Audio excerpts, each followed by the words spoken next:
Ассалаумағалейкум. Бәріне бірдей өмір берілгенмен, бәріне бірдей қарттық берілмейді.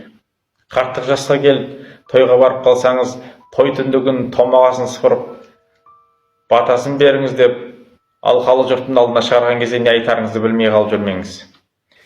Бұлай той түндігін ашуға болады. Бисмиллахир-рахманир-рахим. Алла тағала бүгінгі басталып отырған қуанышты тойды өзіңнің разылығыңмен бастай көр. Осы шаңырақтың табалдырығынан береке кетпесін, ырыс арылмасын. Бірі тірек, бірі жүрек болып, тату-тәтті ғұмыр кешуін нәсіп ет. Жастардың ниетін таза, жолын түзу, рызық несібесін мол ет. Бір-біріне сабыр мен сыйластық бер. Қиын күнде сүйеу, қуанышты күнде шүкір етуді білетін салихалы отбасылардан ет. Осы тойда айтылған әрбір тілек қабыл болсын. Әрбір көтерілген қол бос қайтпасын.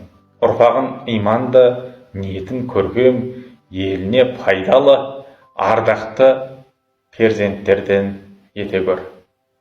Осы дастарханнан дәм татқан әрбір жанға денсаулық, амандық, жүректеріне тыныштық бер.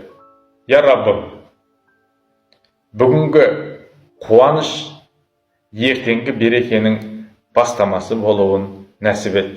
Аумин Аллаху әкбар деп бата қайратын болсаңыз, иығыңызға жабатын шапанды еңбекпенен алып кетесіз. Сол жердің қошеметіне, ықыласына бөленесіз. Себебі адамды киіміне қала күтіп алады, аузындағы сөзіне қарап шығарып салады деген. Бата беруге көптің алдына шыққан кезде аузыңызда салихалы, салмақты сөз болуды ежетсін. Аман болыңыздар. Той түндігін ашатын қазыналы, қариялық жасқа баршамыз жете берейік.